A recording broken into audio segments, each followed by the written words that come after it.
큰 은혜가 가득하시기를 주님의 이름으로 간절히 축원합니다. 한번 서로 인사 먼저 나누겠습니다. 사랑합니다. 축복합니다.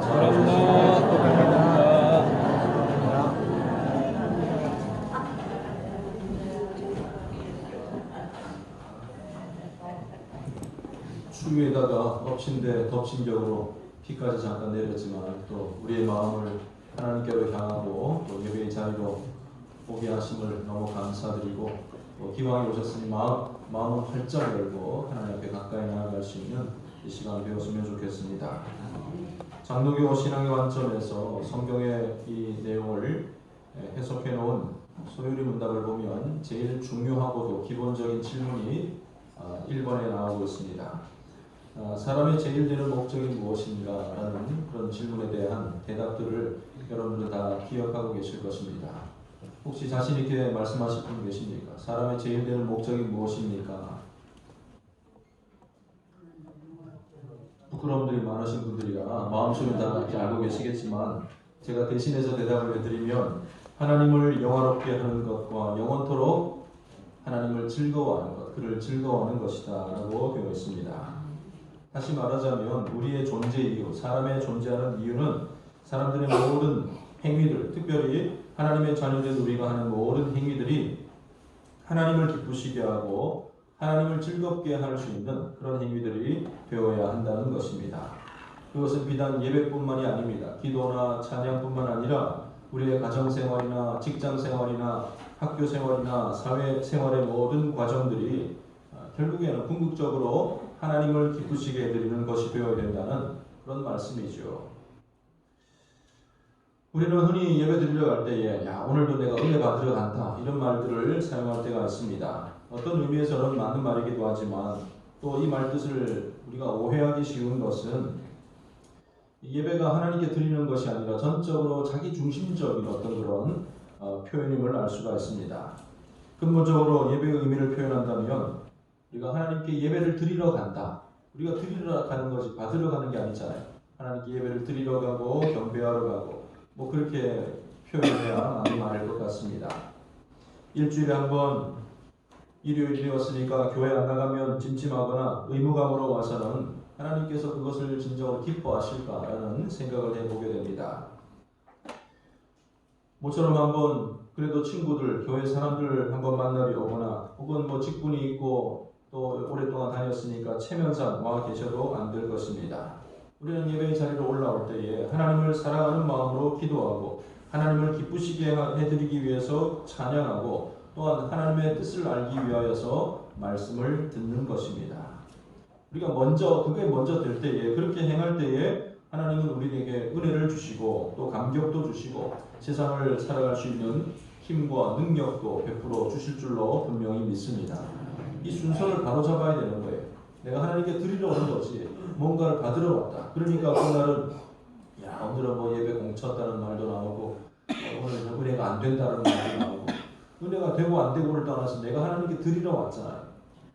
성도들이 드리는 기도와 헌금과 봉사와 헌신 이 모든 일들이 하나님을 기쁘시게 해드리는 것이 될 수 있기를 주님의 이름으로 간절히 축원합니다. 하나님께서는 우리의 모든 것을 아십니다. 우리가 외적으로 나타나는 그런 행위들뿐만 아니라 내 속에 감추고 있는 부분들까지도 내가 의식하지 못하는 무의식적인 부분들까지도 모두 아시는 분이 바로 우리 하나님 아니십니까?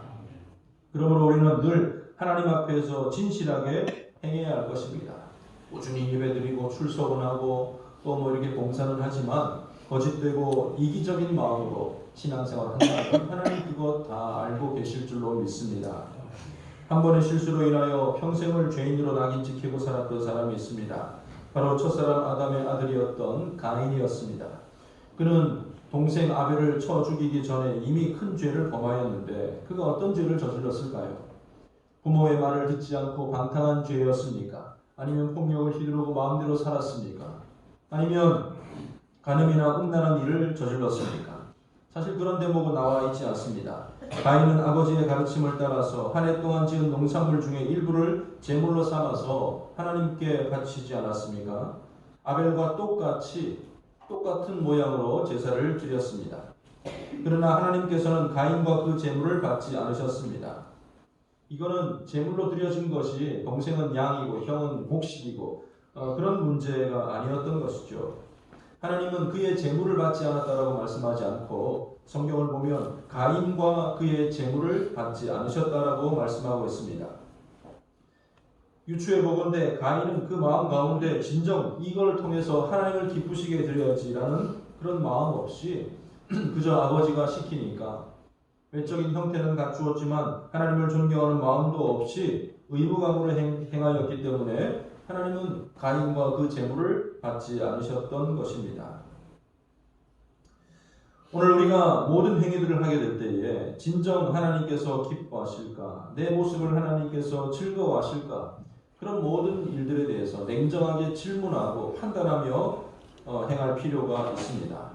오래전부터 해왔었고 열심히는 하고 있지만 그것이 진정 하나님을 기쁘시게 해드리지 못하는 일들이라면 헛된 헌신이 되고 말 것이고 부질없는 짓이 되고 말 것이기 때문입니다. 내 좋을 거 다 해놓고 내 마음대로 다 해놓고 여러분들 하나님 기뻐하시겠지라고 주장하는 것은 억지 주장이고 잘못된 생각이라는 것을 잘 알아야 됩니다. 생일이 되면 자녀들에게 선물을 좀 받기도 하는데 가끔은 티셔츠도 오고 뭐 여러 가지 쓸만한 것들도 오는데 받아본 목록 중에 머리 묶는 고무 밴드도 받아본 적이 있고 머리 핀도 받아본 적이 있는 것 같아요. 그걸 왜 주는지 주니까 감사한 마음으로 조금 달고 있긴 하지만 결국은 어디로 돌아갑니까? 누가 가져가는 거예요? 자기가 가시려고 자기 돈 쓰고 아빠 선물 주기는 좀 아까우니까 일단 형식은 갖추고 자기가 가져가려고 하는 게 아니겠어요. 물론 예배된 마음으로 뭐 그 자체도 감사하게 생각, 귀엽다, 참 사랑스럽다는 마음이 있겠지만 우리가 하나님께 나아갈 때 자기 중심적으로 내가 복받기 원하고 내가 건강하기 위하고 내가 잘되기 위해서 하나님께 나아가는 것이 아니라 하나님을 기쁘시게 해드리기 위해서 하나님을 즐겁게 해드리기 위해서 나아가는 예배가 되고 봉사가 되고 삶이 되어야 된다는 것을 잊지 마시기를 바랍니다. 시골에서 자녀들만 생각하며 쓸쓸하게 살아가는 노부부에게 명절이 되면 이때쯤 올해나 생각하고 있었는데 연락이 왔습니다. 이번에는 못 가게 되었습니다라는 그런 연락 대신에 아들이 선물만 한 박스 택배로 보내드렸다고 합니다. 서명을 해달라는 그런 택배기사의 말을 듣는 둥 마는 둥 그 부모님은 박스에 적혀있는 아들의 이름을 어루만지면서 이 선물 대신 아들이 와줘야 되는 건데 라고 눈시울을 붉히면서 말을 했다고 하지 않습니까? 감사함으로 하나님께 나오기를 기뻐하시는 믿음의 사람들 다 되시기를 바랍니다. 이 정도 했으니까 1년에 52주인데 몇 주 정도 가졌으니까 품어시하고 우리가 무슨 이렇게 일당 채우는 것 아니지 않겠어요? 하나님을 뵙는 것을 이 세상 어떤 일보다 우선시할 수가 있고 그것을 가장 열심히 행할 수 있는 저와 여러분 모두가 다 되시기를 바랍니다. 오늘 본문을 보면 이스라엘 백성들이 죄 가운데 있다가 이제 마음을 돌이키고 하나님 앞에 나아가고자 합니다. 그런데 그냥 돌아가기가 좀 민망합니다. 그래서 하나님이 기뻐하실 만한 무엇인가를 가지고 가야 되겠다라고 생각을 하게 되는 것이죠. 그 질문을 6절에 하고 있는데 내가 무엇을 가지고 여호와 앞에 나아가며 높으신 하나님께 경배할까 이렇게 고백을 하고 있습니다. 그들은 아주 기발하고 훌륭한 선물들을 생각해냅니다. 번제물로 1년 된 송아지를 가지고 갈까라고 생각해 보기도 합니다. 번제물로 드릴 수 있는 짐승은 소와 양과 염소와 비둘기 같은 것들이 있었는데 그 중에서 1년 된 송아지는 너무나도 이 바람직한 희생 제물이었습니다. 이 좋은 것을 하나님을 기쁘시게 할까라고 생각을 했던 거죠. 천천의 수양이나 만만의 강물 같은 기름을 가지고 가볼까라고 생각을 해 보기도 합니다. 수천 마리의 물량 봉쇄로 수많은 양을 가지고 잡아서 제물로 드릴까? 그 양을 잡고 기름을 제거하는 그 기름이 얼마나 많았든지 이 강물을 채울 정도로 많은 그런 아낌없는 많은 희생을 이렇게 드릴까라는 생각을 해보기도 합니다. 심지어 가장 소중하게 생각하는 자신의 맏아들을 하나님께 바칠까라는 참 다소 엉뚱한 얼토당토하는 생각을 해보기도 합니다. 그런데 하나님의 대답은 하나님께서는 그런 것들 가운데 그 어느 것도 요구하지 않으신다는 것입니다. 물론 이 당시에도 제사의 제도는 지속되고 있었고 제사에 필요한 제물도 있어야만 했습니다. 그러나 그것보다 더 중요한 것은 하나님께서 진정으로 기뻐하시는 것은 하나님과의 그 백성과 나오는 사람들과 하나님과의 아름다운 관계가 먼저 되어야 된다라는 것을 말씀하고 있습니다. 하나님과의 그 풍성한 사랑의 관계를 통하여서 이웃들과도 적절한 그런 관계가 먼저 되지 않는 이상 뭐 소를 갖다 바치든지 양을 갖다 바치든지 재물 그 자체만으로는 아무런 소용이 없다라는 것을 말씀하고 있습니다. 그래서 시편 69편 30절에 보면 내가 노래로 하나님의 이름을 찬송하며 감사함으로 하나님을 위대하시다 하리니 이것이 소 곧 뿔과 굽이 있는 황소를 드림보다 여호와를 더욱 기쁘시게 함이 될 것이니라. 하나님의 뜻을 알고 하나님의 마음을 알고 하나님이 진정 기뻐하시는 그 일을 먼저 행하시기를 바랍니다. 우리는 11월 첫째 주에 좀 앞당겨서 추수감사절을 지켰습니다만 사실 뭐 절기로 보면 오늘이 또 11월 셋째 주 추수감사절 아니겠습니까? 상황에 따라서 형편에 따라서 이렇게 좀 바꾸어서 할 수도 있는 거고 오늘 했으면 추수감사절이 아니라 무슨 성탈절 같은 기분이 될 뻔했어요. 날씨도 춥고 스산하고 일찍 하길 참 잘했다라는 생각이 드는데 그 절기를 떠나서 우리는 매주 혹은 매일을 하나님께 감사하며 살아가야 할 것입니다. 그것도 하나님께서 기뻐하실 만한 것으로 드릴 수 있는 그런 저와 여러분들이 되어야 되지 않겠습니까? 내가 좋아하는 거 가지고 받으세요라는 것이 아니라 하나님이 기뻐하실 만한 것. 그렇다면 하나님이 진정 기뻐하시는 것이 무엇일까요? 또 우리가 그것을 행해야 될 텐데 오늘 본문은 하나님의 세 가지 요구사항을 우리에게 말씀해 주고 계십니다.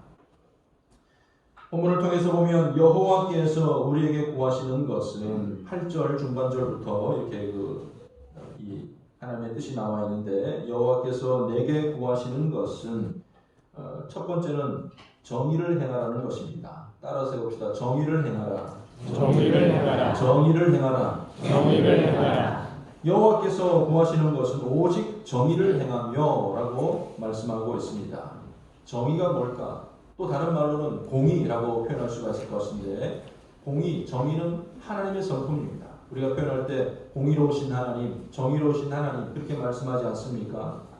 그러나 그 공의로우신 하나님 그것은 하나님만의 성품이 아니라는 것이죠. 우리는 하나님의 형상을 따라 지음받은 사람들이고 하나님을 닮아가야 될 존재들이기 때문에 정의라는 것은 하나님의 속성인 동시에 이 자신의 백성들에게 요구되는 그런 성품이기도 합니다. 이는 하나님의 심판과 결부된 하나님의 성품이기도 하지만 우리의 일상적인 삶 속에서 우리는 하나님의 그 정의를 아주 사소하고 보잘것없는 곳이지만 그곳에서도 실천하며 살아가야 할 것입니다. 시편 106편 3절 말씀 보면 정의를 지키는 자들과 항상 공의를 행하는 자는 복이 있도다 이렇게 말씀하셨습니다. 하나님의 자녀들은 우리들은 말과 생각과 사상에 있어서도 하나님의 정의를 드러내어야 할 것입니다. 더 나아가서 사회적으로 충분한 정의를 보장받을 수 없는 사회적인 약자들 성경의 표현대로 하면 이방인들이나 고아나 과부를 압제하거나 학대하거나 그렇게 하지 말아야 된다는 거지요. 예레미야 22장 3절 말씀 보면 여호와께서 이와 같이 말씀하시되 너희가 정의와 공의를 행하여 탈취당한 자를 압박하는 자의 손에서 건지고 이방인과 고아와 과부를 압제하거나 학대하지 말며 이곳에서 무죄한 피를 흘리지 말라라고 말씀하고 계십니다. 여러분 우리가 속해 있는 우리가 믿는 기독교는 책상머리에 앉아서 생각만 하는 참선만 하는 그런 종교가 아닙니다. 가난한 자들을 생각해보고 고아와 과부를 생각해보고 복음을 들어야 될 저 멀리 살아가고 있는 사람들을 생각만 하고 있어서는 안 된다는 것이죠. 우리는 자리를 박차고 일어나서 직접 나아가서 돕고 실천하고 베푸는 일들을 통하여서 하나님의 정의를 이루며 살아가야 될 줄로 믿으시기를 바랍니다. 하나님께서 기뻐하시는 우리 삶의 모습은 하나님의 성품을 간직하며 또 그 성품대로 살아야 할 하나님의 백성들이 하나님의 정의를 삶 속에서 생활 속에서 세상 가운데 구현해 나가는 것이어야 할 수가 있는 것입니다. 그냥 가난한 사람들 보면 이거 왜 저렇게 되었을까 누군가 도와주겠지라고 지나치는 것은 정의로운 것이 아니에요. 할 수 있는 형편 내에서는 최선을 다해서 해보기도 하고 도와주기도 하고 직접적으로 움직이고 불이 났으면 신고도 하고 작은 일이지만 그런 일들을 직접적으로 행하는 행함이 우리 가운데 있어야 할 것입니다. 잘못된 것을 바로잡아갈 수 있는, 잘못된 것이라고 해서 무슨 범죄라든지 뭐 이런 것이 아니지 않습니까? 그것뿐만이 아니라 정말로 어려움을 겪고 있는 이웃들에 대해서 그들을 소홀하게 생각하지 않는 그런 정의, 공의로운 마음들이 있어야 할 것입니다. 그런데 이스라엘 백성들은 소를 드릴까 뭘 드릴까 하고 있는 이 백성들이었지만 이 실상은 하나님의 정의를 회파하는 일들을 하고 있었습니다. 미가서 3장 2절과 3절 말씀 보면 너희가 선을 미워하고 악을 기뻐하며 내 백성의 가죽을 벗기고 그 뼈에서 살을 뜯어 그들의 살을 먹으며 그 가죽을 벗기며 그 뼈를 꺾어 다지기를 냄비와 솥 가운데 담을 고기처럼 하는도다 라고 기록되어 있습니다. 얼핏 들으면 뭐 요리하는 것, 짐승 잡아가지고 막 살 발라내고 껍질 해가지고 막 솥에다 집어넣고 삶고 이렇게 하는 것 같지만은 앞에 그 주어를 보니까 끔찍하지 않습니까? 누구를 그렇게 한다는 얘기예요? 예? 내 백성, 사람이 사람들 간에 가죽을 벗기고 뼈를 꺾고 뭐 이런 식으로 한다는 거죠. 이 말은 뭐 실제적으로 살인을 하고 뭐 인육을 먹는다는 의미가 아니라 사회 지도층에 있는 사람들이 가난한 백성들의 것을 빼앗고 탈취합니다. 백성들끼리도 서로 다투고 악을 행하며 하나님의 자녀들끼리 잔인한 싸움을, 의를 베풀지 못하고 사랑을 베풀지 못하고 잔인한 싸움을 싸우고 있었다는 것인데 하나님께서 이 모습을 기뻐하실까요? 명절에 가족들이 모이면 부모님들이 좋기도 하지만 한 가지 두려운 게 있대요. 형제들끼리, 자녀들끼리 만나서 혹시나 다투지 않을까, 감정 상하지 않을까, 이런 염려가 생긴다고 하지 않습니까? 하나님의 백성들끼리 정의를 베풀고 도와주고 협력하는 관계가 되어야 될 것인데 헐뜯는 모습, 시기하고 싸우는 모습, 그러다가 누구 한 사람이라도 상처받고 소외될 때에 하나님은 심히 염려하실 것입니다. 그런데 두려운 것은 이런 일들이 오늘날 교회 가운데 비일비재하게 나타나고 있다는 것이죠. 오늘 그 일에 대해서 우리 교회라고 저는 예배라고 생각하지 않습니다. 시기에서 비롯된 비판과 비판으로 인해 상처를 주게 되는 말 대신에 긍휼과 사랑으로 우리는 함께해야 할 것입니다. 우리 대원교회 가운데 실족하거나 상처받고 괴로워하는 사람이 없도록 만들어야 할 것입니다. 우리 가운데 오직 정의를 물같이 공의를 마르지 않는 강같이 흘러가도록 애쓰고 힘쓸 수 있는 믿음의 사람들, 그 모습을 하나님이 기뻐하신다는 사실을 잊지 마시기를 바랍니다. 하나님께서 기뻐하시는 우리의 이 삶의 두 번째 요구는 인자를 사랑하라는 것입니다. 따라해봅시다. 인자를 사랑하라. 인자를 사랑하라. 인자를 사랑하라. 인자를 사랑하라. 인자를 사랑하는 것입니다. 인자가 뭐야? 예수님께서도 인자를 따라 그 예수님이 사용한 인자는 사람 인자를 써서 인간으로 오신 예수님을 뜻하는 것이고 오늘 여기에 인자를 사랑하라는 것은 뭐 여자 이름이 아니에요. 숫자, 영자, 인자가 아니고 그 인자는 헬라어로 헤세드라는 것을 뜻하는 것인데 하나님의 자기 백성을 향한 사랑을 나타내는 인자하다, 자비롭다라는 뜻을 가지고 있는 단어입니다. 영어 성경을 보면 to love mercy라고 되어 있습니다. 그러니까 자비를 사랑하는 마음, 자비를 베푸는 마음. 그래서 인자를 사랑하라는 것은 하나님의 사랑을 입은 우리가 세상 가운데서 그 사랑을 구현해내라는 그런 의미로 받아들이면 되겠습니다. 사랑하는 성도 여러분, 우리가 받은 게 있음을 보여주죠. 우리가 얼마나 많은 사랑을 받았습니까? 어느 정도 사랑을 받았어요? 우리의 사랑이 부족한 것은 우리가 받은 사랑이 없다고 생각하기 때문은 아니겠습니까? 그런데 놀랍게도 우리는 무엇으로도 바꿀 수 없는 충분한 사랑을, 넉넉한 사랑을 받은 사람들입니다. 예수 그리스도의 생명, 예수 그리스도의 고귀한 피의 사랑을 받았습니다. 우리가 받아 누린 그 사랑의 재료는 넉넉합니다. 사랑의 경험은 충분히 있습니다. 이제 그 받은 사랑으로 인하여서 사랑하며 살아가야 할 것입니다. 불쑥불쑥 솟아오르는 못난 내 자아를 누르고 진심으로 사랑하며 살아가야 할 것입니다. 하나님의 한결같은 사랑으로 말미암아 온유함, 인자함, 자비로움, 충성된 등의 이 인격적인 덕목들을 우리가 잘 구비하고 그것을 사람들과의 관계 속에서 우리는 날마다 나타내 보이며 살아가야 될 줄로 분명히 믿습니다. 우리 주님 말씀하셨습니다. 너희가 너희를 사랑하는 자를 사랑하면 무슨 상이 있으리요? 세리도 이같이 하느니라. 또 너희가 너희 형제에게만 무난하면 남보다 더하는 것이 무엇이냐? 이방인들도 이같이 아니하느냐? 여러분, 부끄러운 것은 이건 당연히 하는 것 아니냐라고 말씀하신 그것, 이방인들도 하고 세리들도 하는 그 일조차도 힘겨울 때가 있고 성도들 가운데 그것을 잘 못하는 경우도 있습니다. 배우자를 사랑하는 이 힘이 없습니다. 자녀를 사랑하는 일이, 부모를 사랑하고 형제를 사랑하는 일이 잘 되지 않을 때가 참 많이 있다는 말씀입니다. 가족을 향한, 다른 사람을 향한 내 마음이 어떤 그런 열정이란, 의무감이란 본능에만 의지한다면 잘 될 때도 있지만 또 그렇지 못할 때도 있는 것이죠. 금방 그 사랑은 식고 말 것입니다. 하나님의 사랑으로 가족들을 대하시기를 바랍니다. 아가페의 그 사랑으로 자녀들을 우리는 사랑해야 할 것입니다. 내 이웃을 내 자신같이 사랑하라 하신 하나님의 말씀도 우리는 잊어서는 안 될 것입니다. 나를 사랑하신 만큼 이웃을 사랑하라 하십니다. 십자가의 몸을 버리신 주님의 사랑으로 사람들에게 우리는 나아가야 될 줄로 분명히 믿습니다. 특별히 우리 대원교회 성도들 간에 이런 사랑이 있었으면 좋겠습니다. 사랑의 눈멀어 허물이 보이지가 않고 실수와 실패를 흠잡지 않고 내 일처럼 함께 괴로움에 동참해주며 함께 자리에 줄 수 있는 그런 사랑이 우리 가운데 있어야 하지 않겠습니까? 이렇게 우리끼리 사랑하고 우리가 좋게 지내는 그 모습을 누가 기뻐하신다고요? 누가 받으신다고 그랬습니까? 하나님께서. 사랑의 하나님께서는 우리가 사랑을 행하기를 원하시고 그렇게 살아가는 모습을 너무나도 기뻐하신다는 사실입니다. 마지막으로 하나님께서 기뻐하시는 일은 겸손하게 하나님과 함께 행하는 것이다. 이렇게 말씀하고 있습니다. 따라해 봅시다. 겸손히 하나님과 동행하라. 겸손히 하나님과 동행하라. 겸손히 하나님과 동행하라. 겸손히 하나님과 동행하라. 하나님과 동행한다는 것은 하나님과의 연합을 의미합니다. 또한 하나님께 자기 자신을 온전히 의탁한다는 그런 의미이기도 합니다.